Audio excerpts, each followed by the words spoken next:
Oh mon Dieu, sauve-moi, je ne peux plus marcher. Latifa avait seulement 23 ans. C'était une jeune fille très belle, à la peau douce, aux yeux brillants et avec un sourire charmant. Mais Latifa avait un problème. Son corps était droit, sans forme. Pas de courbe, pas de gros derrière. Dans son groupe d'amis, elle était la seule comme ça. Toutes ses amies avaient des formes généreuses et des fesses bien rondes. Quand elle s'habillait pour sortir, les gens les regardaient. Les garçons les complimentaient, les filles les admiraient.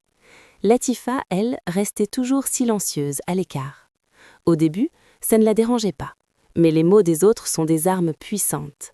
Un après-midi, alors qu'elle se préparait pour une fête, une des filles se mit à rire. « Latifa, où est passé ton boum-boum » Une autre cria « Cindy sans fesses » Toutes éclatèrent de rire. Une autre ajouta « Amib, Cindy, droite comme un bâton » Elles rirent encore plus fort.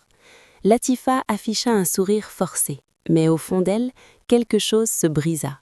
Cette nuit-là, elle pleura seule. Elle se regarda dans le miroir et murmura « Ne suis-je pas belle ?» À partir de ce jour, elle perdit sa paix intérieure. Latifa commença à chercher sur Internet comment obtenir des courbes rapidement, comment avoir un gros derrière en 2 semaines. Elle rencontra une femme au marché qui vendait une crème Boum Boum. La femme lui dit de l'appliquer matin et soir. Dans 2 semaines, tu seras transformée.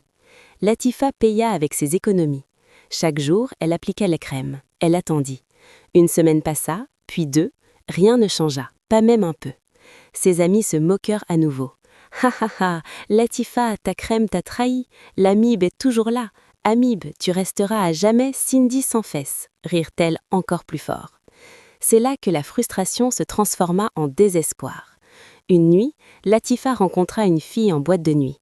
La fille lui chuchota « Il y a un médecin, pas cher et des résultats rapides. » Latifa demanda « C'est sûr ?» La fille sourit. « Moi, c'est là que je l'ai fait. » Latifa ne posa plus de questions.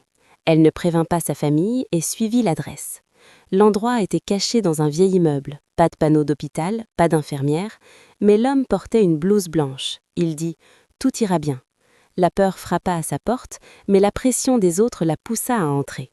L'opération fut réalisée, Latifa y survécut. Quand elle fut guérie et se regarda dans le miroir, elle poussa un cri. Elle avait des courbes, un gros boum-boum, une belle silhouette. Quand elle sortit, les gens la regardaient.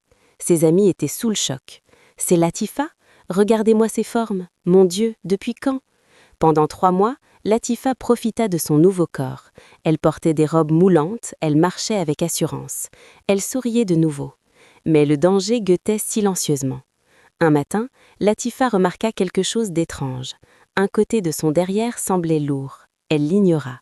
Les jours passèrent, il commença à tirer vers le bas, lentement, douloureusement. Affolée, elle retourna à l'hôpital, mais le bâtiment était vide.